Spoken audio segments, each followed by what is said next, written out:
আপনাদের সাথে রয়েছে আমি মিনি। আমাদের সাথে যোগ দেবে আমাদের ছোট্ট বন্ধু মিতু। ইংলিশ ফর ফিউচার চ্যানেলের পক্ষ থেকে আমাদের এই চায়ের আড্ডায় ইংরেজি শেখার অনুষ্ঠানে স্বাগত জানাচ্ছি। তুমি কেমন আছো? ভালো আছো?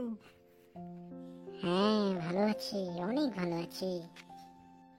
মিনি, তুমি কি ইংরেজি নিউজ দেখো? হ্যাঁ, দেখি তো, কেন বলো তো?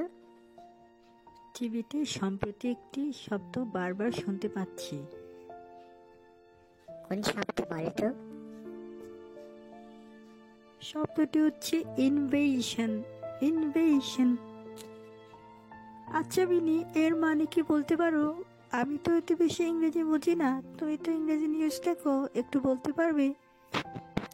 ও, সেই কথা। ইনভেশনের বাংলা মিনিং হচ্ছে আক্রমণ। ইনভেশনের কারেক্ট প্রনাউন্সিয়েশন হচ্ছে ইনভেশন। অনেকে ইনভেশনকে ইনভেশন বলে, যেটি সম্পূর্ণ রং। বুঝতে পারলে?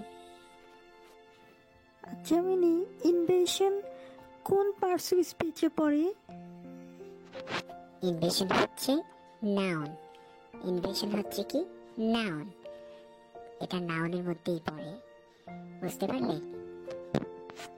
ও তাই, তোমাকে অনেক ধন্যবাদ, বুঝতে পারলাম। আচ্ছা মিনি, ইনভেশনের ভার্ব ফর্ম কি হবে? আমরা সেন্টেন্সে কিভাবে ইনভেশনকে ভার্ব হিসেবে ব্যবহার করব, বলতে পারো?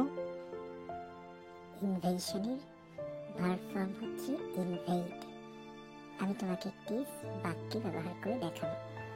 আমি একটি বাংলা বাক্য বলবো, যেমন ধরো, রাশিয়া ইউক্রেন আক্রমণ করেছে। এটিকে যদি আমরা ইংলিশে বলি, সেটি হবে রাশিয়া হ্যাজ ইনভেডেড ইউক্রেন। এইভাবে আমরা ইনভেশনের ভার্ব ইনভেডকে বাক্যে ব্যবহার করতে পারবো। বুঝতে পারলে? হ্যাঁ, বুঝতে পারলাম। আজকে তোমার কাছ থেকে অনেক কিছু শিখলাম।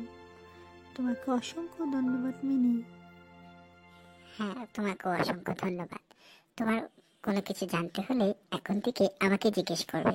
আর যদি আমাকে না পাও, ইউটিউবে গিয়ে English for future channel search দেবে, সেখানে তোমার অনেক প্রশ্নের উত্তর পেয়ে যাবে। তোমার ইংরেজি শেখার পথ আরও সুগম হবে। ভালো থেকো।